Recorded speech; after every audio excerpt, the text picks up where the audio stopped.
Service of the Unitarian Church of Staten Island.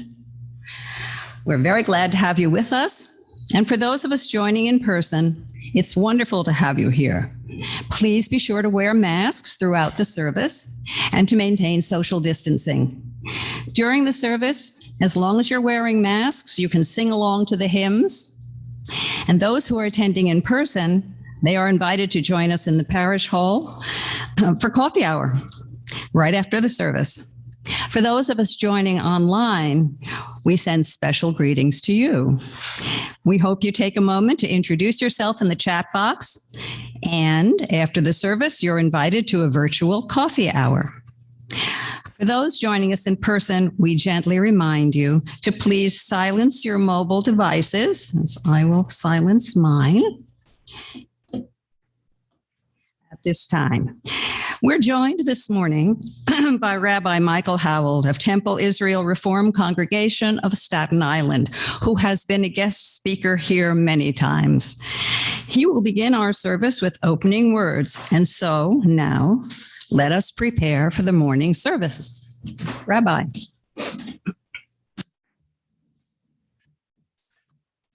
Not used to taking such a big step up.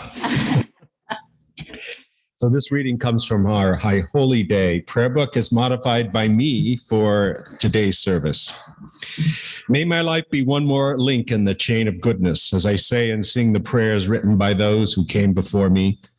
Help me to recall their devotion and their faithfulness, their joy and suffering, which fill every word. Holiness is my heritage. May I be worthy of this sacred trust. May their goodness live in me and pass from me to generations yet to be, enriched by the truths that I have found and the deeds of loving kindness that I have done. So may I imbue my life with meaning and be worthy of blessing. When the service ends and our prayers have ceased, help me to bring that spirit into the world in which I live. May I love all creation above all, and my neighbor as myself, and be a living witness to the divine spark in every human being.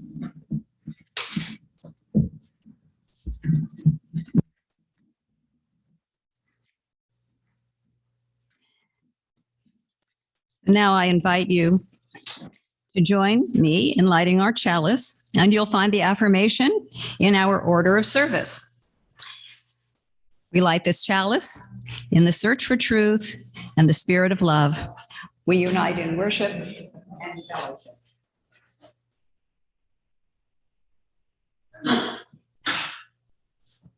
As an extension of lighting our chalice, I want to take a moment of silence, I want to take a moment of silence to light these candles for some of the names of those who have recently been affected by police brutality. We cannot cover all of the names of those affected. So we light a candle for the life of Sincere Pierce,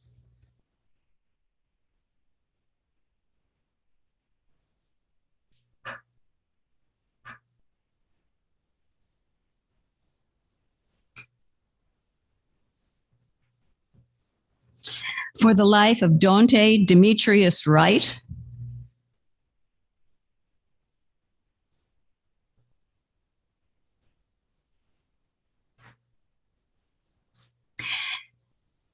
and for the life of Betty Jones.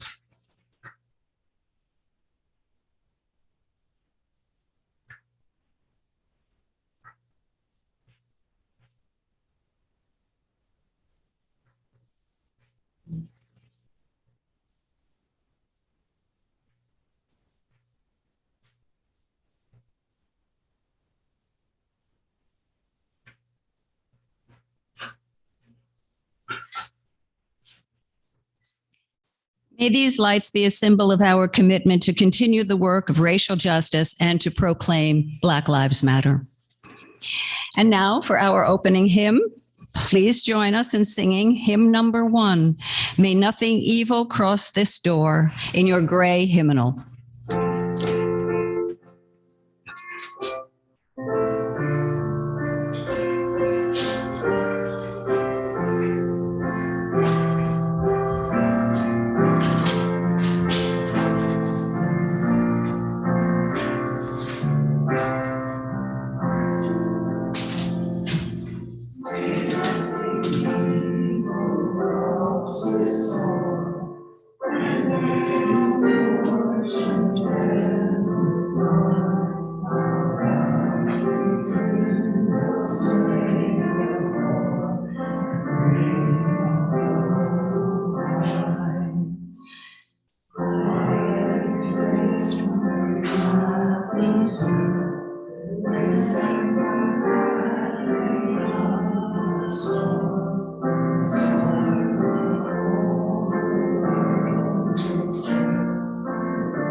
This is the time in our service for joys and sorrows.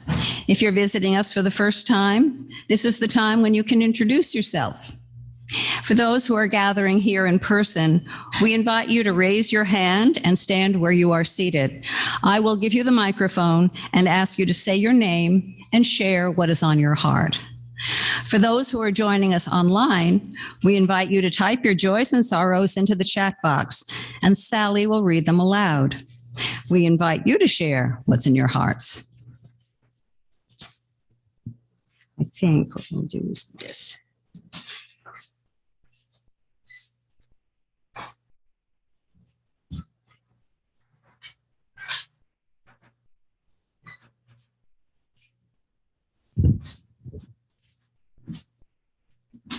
Hey. Take it away. I'll take it. Don't take it. No, I'm going to take it. Okay.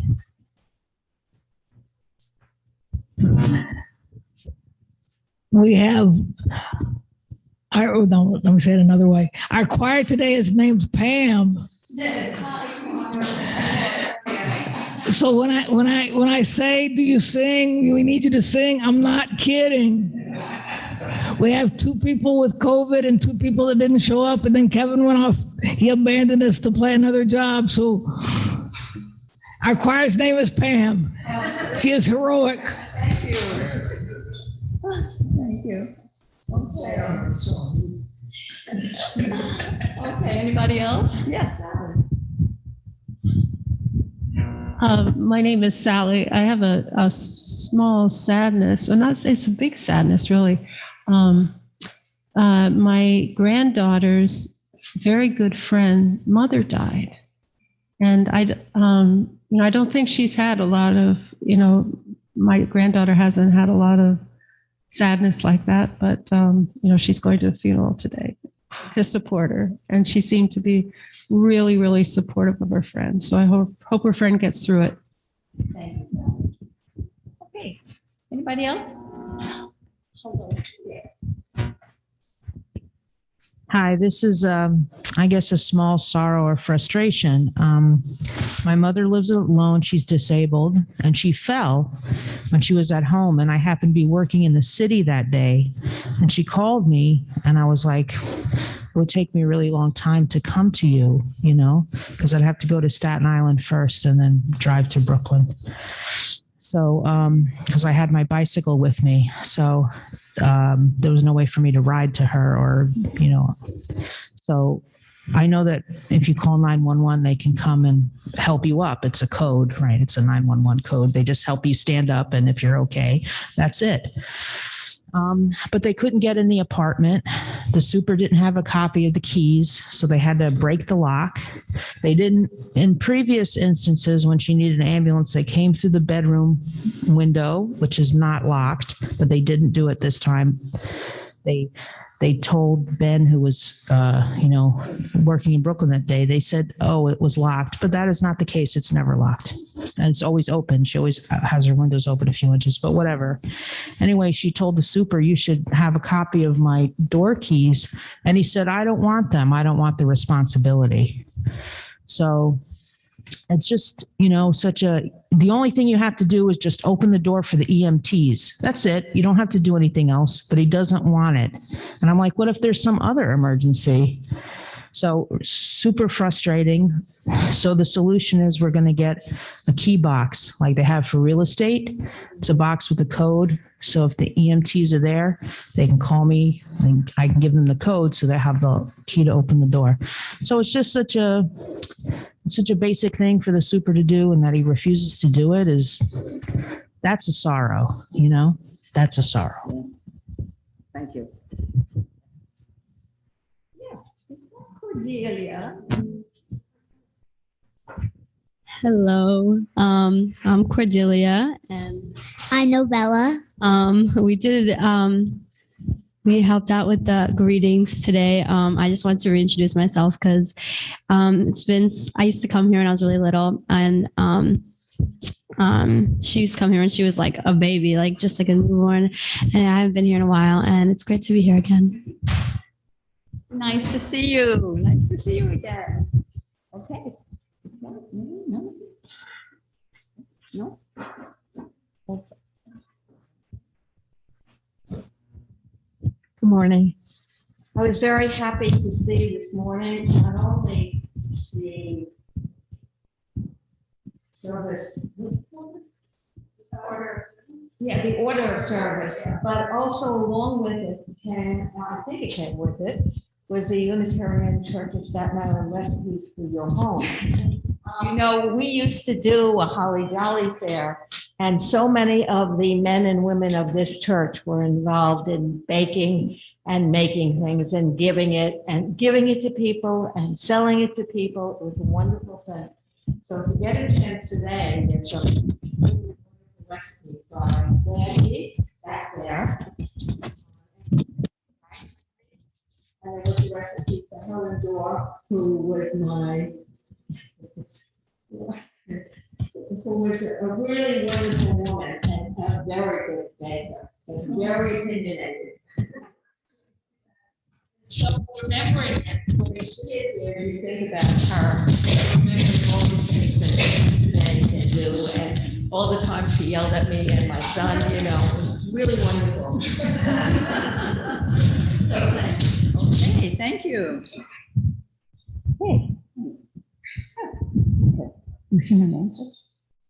Yes, my name is Miriam Friend. I know Ruth like about 100 years. So, here for my wonderful rabbi. Hello, good morning, Rabbi. And the choir. Funny story is Carolyn, is it Carolyn? Asked me if I could sing, and we all just like, that would not be a good thing. I want to. It just does its thing? Yeah, it's okay. It's the medal in the license. Okay. Oh. Thank you, choir. So I have sort of a sorrow, joyful kind of thing. Starling family, the Martinez family. Lucy has been helping me in the house for about 15 years, and Juan also about the same. I've watched their 4 wonderful children grow up. And about 8 months ago, Diego, who's 24, was diagnosed with leukemia. And it's been a horrible 8 months. And he passed away about a week ago. It was, yeah. And what I've seen from that is the love of the community, of their community, and with my help, just doing stuff. You know, you pick them up and take them home and go shopping and whatever you do, little small stuff, little mitzvahs we've been doing. So it's been a really hard time, and Diego's family is super grateful for everything that you do or that anybody does. And I can't even imagine losing a child like that, you know, so it's been tough, but thank you. Thank you. Hey, well, I think we should get on with it. So here we go.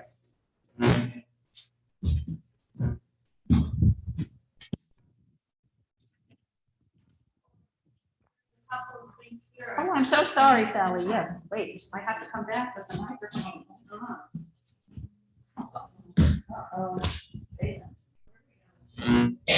Yeah, we have quite a crowd here online, and Rob and Elle said our daughter had her 36th birthday yesterday, and our grandson had his first double-digit fractional birthday, 10 months old. I didn't know there was such a thing as a fractional birthday. And Nima said her home is beginning the stage of foreclosure.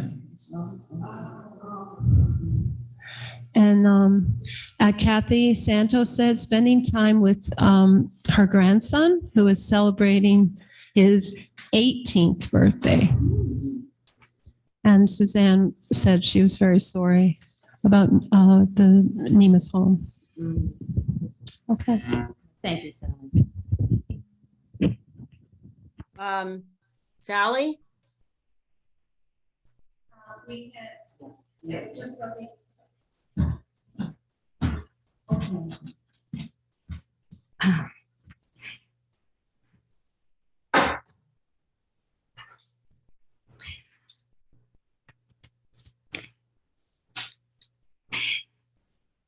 Thank you for sharing your joys and sorrows with us, and for those that are held silently in your heart.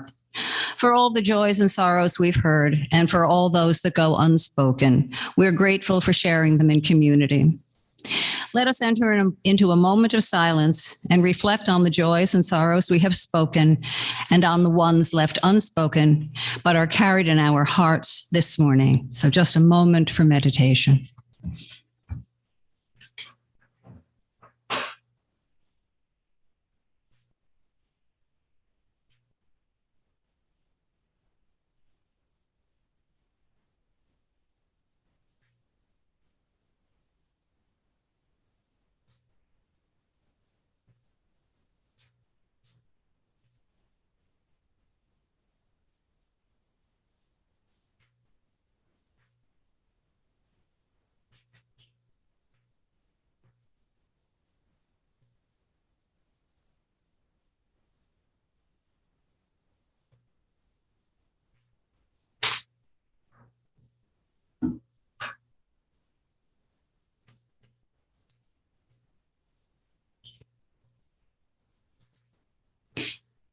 May the words and the silence that we have shared remind us that no matter our joys or sorrows, we are not alone.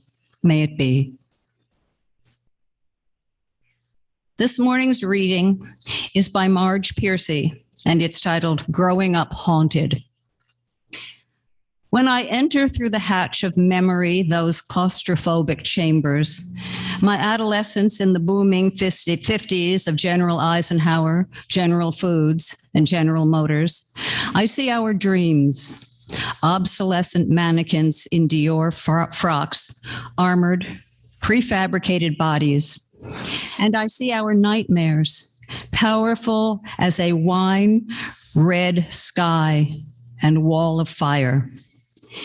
Fear was the underside of every leaf we turned, the knowledge that our cousins, our other selves, had been starved and butchered to ghosts. The question every smoggy morning presented like a covered dish, why are you living? And all those mirror selves, sisters, gone into smoke, like stolen cigarettes. I remember my grandmother's cry when she learned the death of all she remembered. Girls she bathed with, young men with whom she shyly flirted, wooden shul where her father rocked and prayed, red-haired aunt plucking the balalaika. World of sun and snow turned to shadows on a yellow page. Assume no future you may not have to fight for, to die for, muttered ghosts gathered on the foot of my bed each night. What you carry in your blood is us. The books we did not write, the music we could not make, world gone from gristle to smoke, only as real now as words can make it.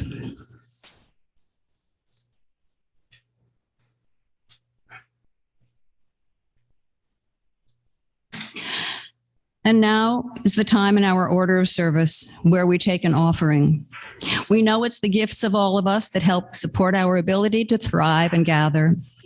For those attending in person, we invite you to drop your offering into the collection plate to the left, into the back of into the collection plate, which is coming around right now. Okay. For those online, links and instructions will be posted in the chat. You can mail us a check or donate through the payroll or the PayPal giving page on our website. Please give as generously as you can. Our offerings will be gratefully received. Thank you.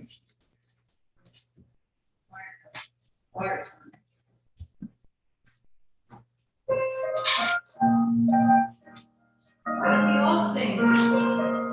Please sing. Oh.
Okay, thank you very much.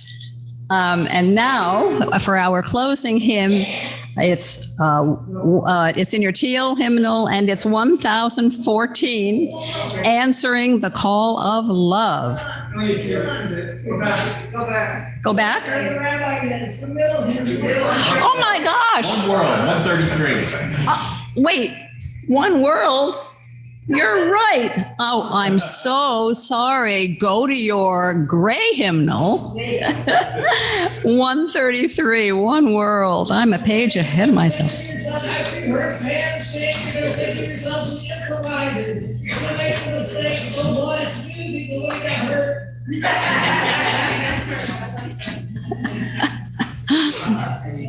Okay.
Okay, well, with false starts aside, thank you very much for struggling through that. And now, Rabbi.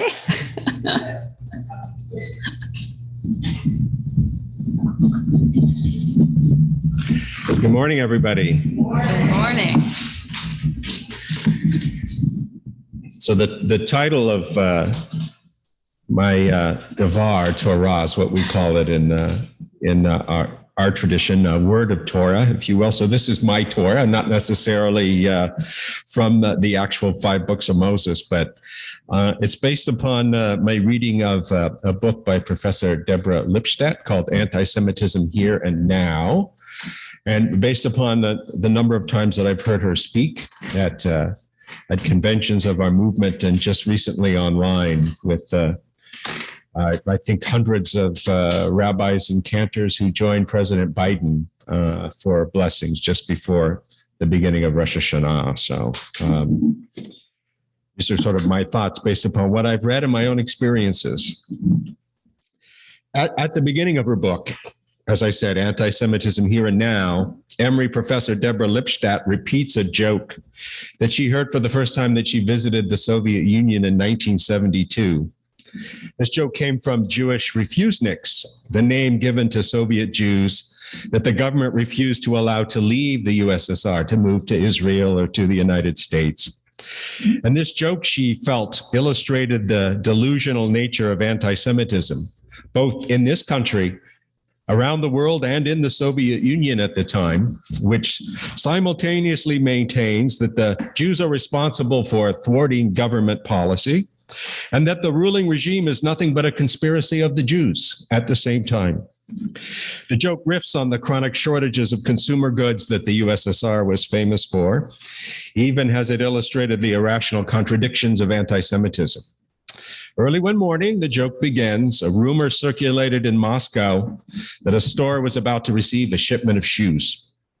So a queue formed immediately outside the store and continued to grow exponentially. After people had been waiting for an hour or so, the manager emerged and announced, "We will not receive enough shoes to accommodate everyone. Jews, you're parasites and degenerates, leave the queue and go home." And they did.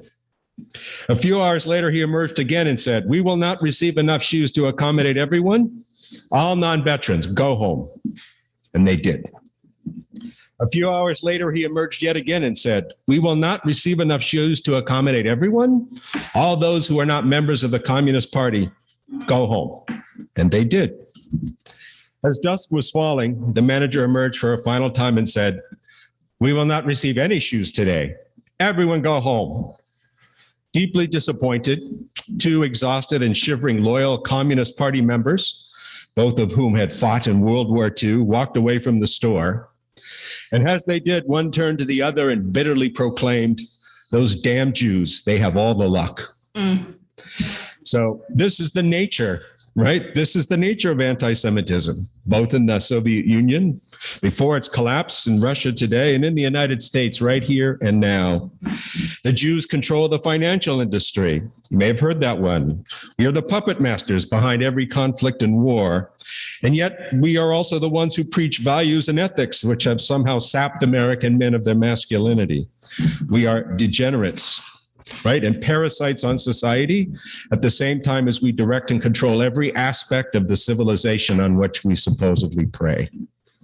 We are mired in the past and in the thrall of ancient religious superstitions, even as we are accused of being at the forefront of technological and societal changes that are threatening, in the view of some, to tear America apart. We are accused of being clannish and insular and only caring about our fellow Jews, at the same time as we are charged with caring too much for your Gentile sons and daughters. Stop dating them, if you please, and stick to your own kind. And please don't be involved in supporting the immigration of others into our country. These contradictions are illustrative of the fundamentally irrational and delusional nature of modern anti-Semitism. In many ways, as Professor Lipstadt points out in her book, the anti-Semitism today manifests itself as a kind of conspiracy theory. These kinds of theories, which deny the truth of any facts that conflict with the master narrative, are self-sealing and particularly hard to challenge with rational argument. Since they cannot be falsified with any facts that an objector might present, they are not true theories at all, but just anger and resentment masquerading as an overarching explanation for everything that the believer objects to, from the high price of gasoline to the ongoing pandemic or the war in Ukraine. "I don't like it," the anti-Semite declares, "so somebody must be to blame. And why not the Jews?" We are a country that increasingly loves, right after apple pie and hot dogs, these kinds of conspiracy theories, which offer an explanation for why things haven't gone as some people think they should have. Perhaps that's why, as most of you probably know, that anti-Semitism has been on the rise in this country lately. The latest yearly report issued by the Anti-Defamation League in April of this year showed a 24% increase in anti-Semitic incidents between 2021 and 2020. And this total included a record 51 assaults, the highest number of anti-Semitic assaults ever recorded by the ADL just in New York State, representing a 325% increase over the 12 assaults recorded in 2020, of course, during the pandemic, and a significant 46% increase over the 35 assaults recorded in 2019 before the pandemic. Nationally, reported anti-Semitic incidents in 2021 reached an all-time high of almost 3,000 incidents, a 34% increase in incidents since 2020, and a 29% increase in incidents since 2019, before the pandemic. As a result of this increase in incidents, and particularly in the aftermath of the murders committed at the Tree of Life Synagogue in 2018, only one of numerous mass shootings at synagogues and churches in the past 10 years, we now at Temple Israel routinely ask the police to send a patrol car around, at least for the beginning of our services, And we now lock our front door 15 minutes after our prayers begin. We periodically talk to our members about the various exits from our sanctuary and from our building in the event of an intruder. And we have regrettably become more suspicious of strangers who come to our services unannounced. These steps were rarely followed in Jewish congregations just 10 years ago, and now they are a fact of life whenever we consider having an event in our building. And in time, this will affect the architecture of synagogues. Most of you probably have seen the synagogues that look like fortresses. Those were built either in the immediate aftermath of World War II or before. And they were built with the expectation that somebody who meant harm to the congregation inside would try to get in, and they were built to deny that. So our building, which was designed by the same architect as the church that's just on Victory at the end of Forest. What is that? That is Good Counsel, right? Our Lady of Good Counsel. So it was built in a time of a sense of a lessening of anti-Semitism, that it wasn't as dangerous to be Jewish. And so we have glass in many places in our building. So you probably won't see synagogues designed like that in the future. You'll see us return. Jewish people will return to the synagogues that are built like fortresses because of these rising acts of anti-Semitism.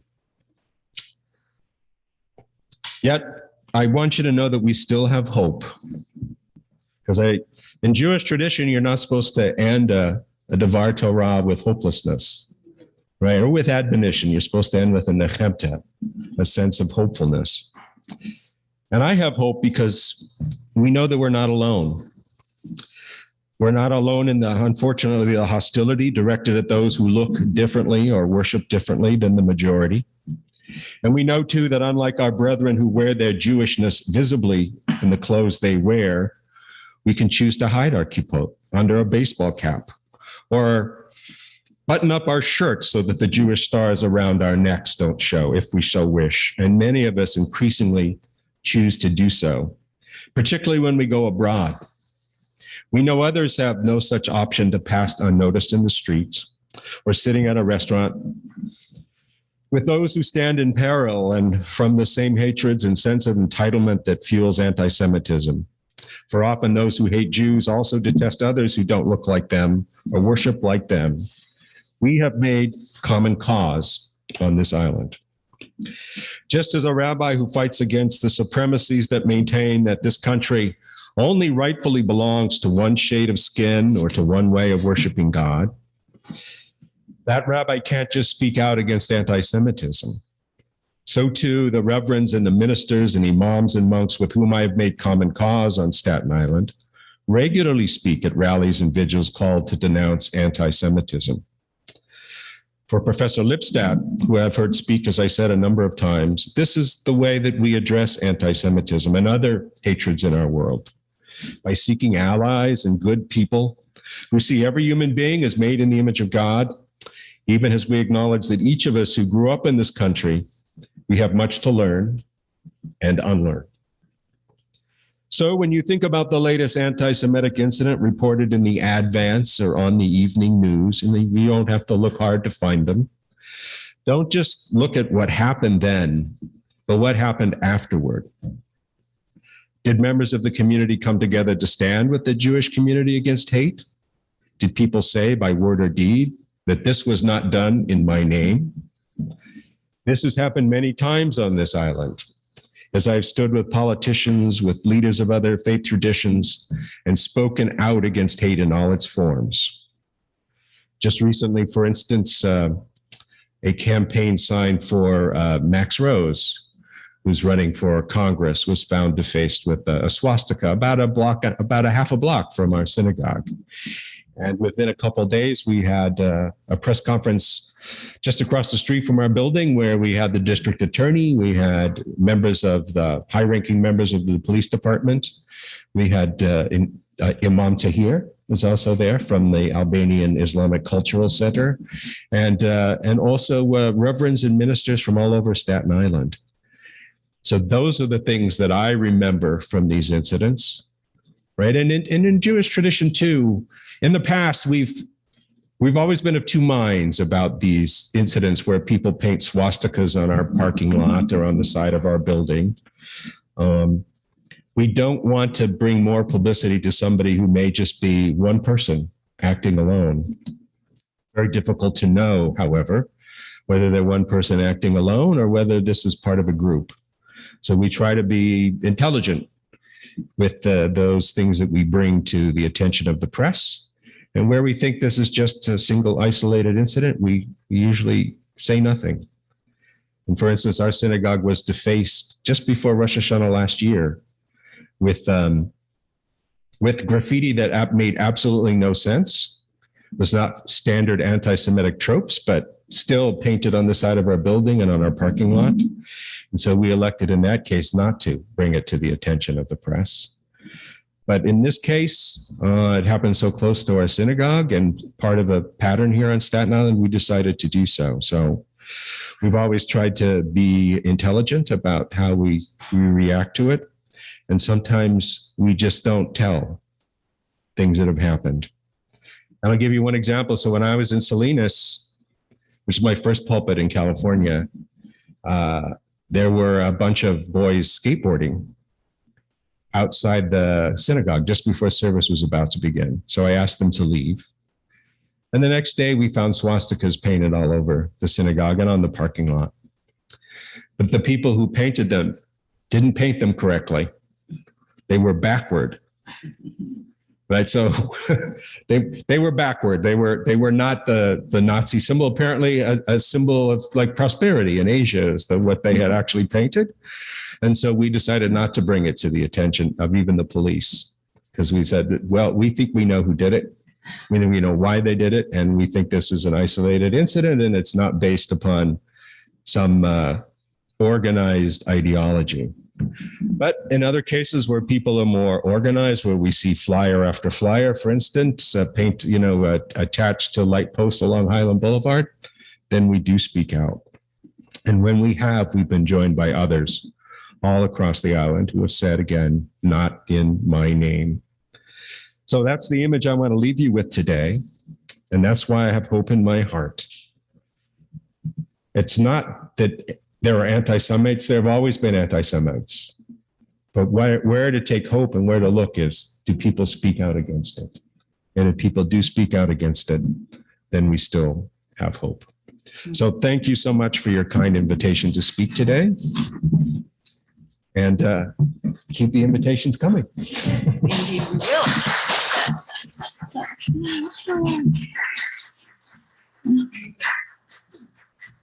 Thank you, Rabbi. Thank you so much. Okay, now let's see if I can get this right. I think we're at the closing hymn. Is that right, Carolyn? Yes, indeed. And that's in your teal hymnal, and it's 1014, Answering the Call of Love. I think that's one we do know. It may be a little confusing. Is him originally standing on the sidewalk and somebody above decided that was too dangerous. So they changed it to Answering the Call of Love. Or read whatever your book is from. Okay, here we go. Answering the call of love.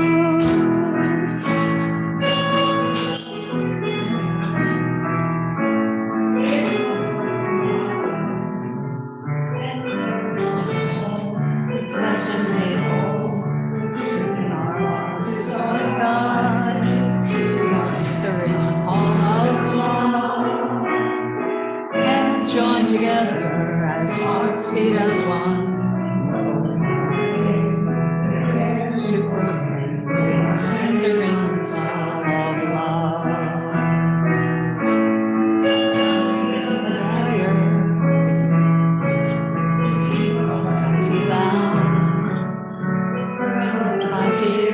Unwilling to hear, denying the beauty found. We are answering the call of love.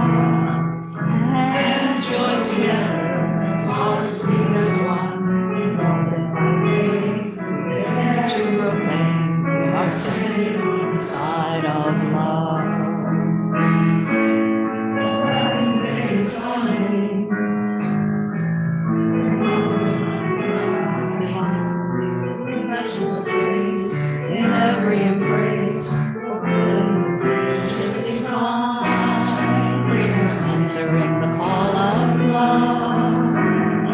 Hands joined together as sweet as one. Dare to proclaim we are answering the call of love. The call of love.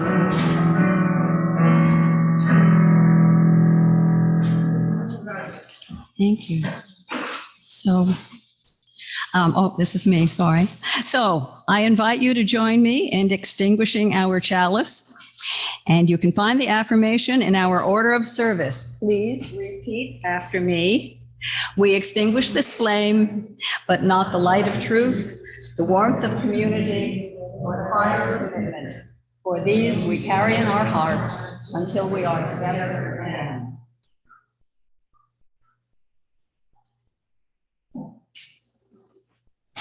Okay. So now Rabbi Howald will read the closing words, which I believe is Kaddish by Marge Piercy. And just a word about that word Kaddish. Most of you who've heard it before think it's only associated with a prayer that we say on the occasion of death. But the history of Kaddish is actually associated with the end of a course of study. And so at the end of studying a tractate of the Talmud, the rabbis would get together and say Kaddish, because it was a prayer of transition. It's a prayer of transition from one book, one text to the next. And at some point, somebody had the insight to say, maybe that's what death is. It's a transition from one state to the next. And so it became the custom to say this prayer, which began as a prayer for completing a course of study, right, by graveside. Right, so I usually don't offer that explanation at the graveside, but for obvious reasons. But I think it makes sense here because Marge Piercy's poem is really in that ancient tradition of ending a course of study. So look around us, search above us, below, behind. We stand in a great web of being joined together. Let us praise, let us love the life we are lent, passing through us in the body of Israel and our own bodies, and let us say Amen. Time flows through us like water, the past and the dead speak through us. We breathe our children's children, blessing.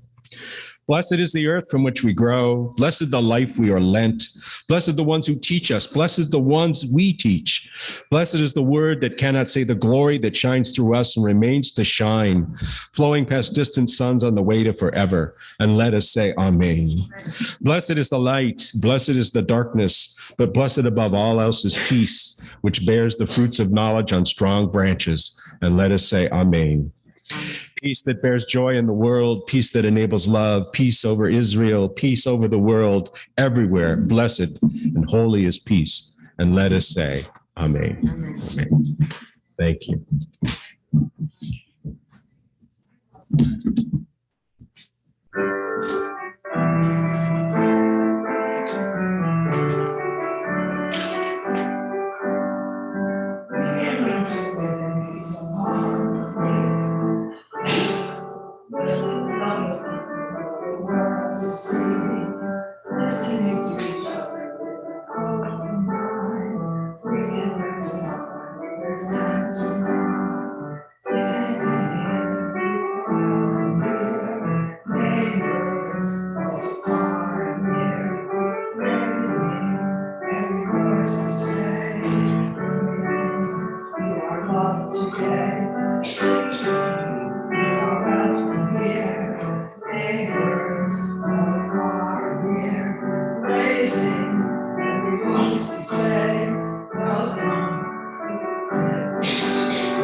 Thank you, Carolyn, and thank you, Pam.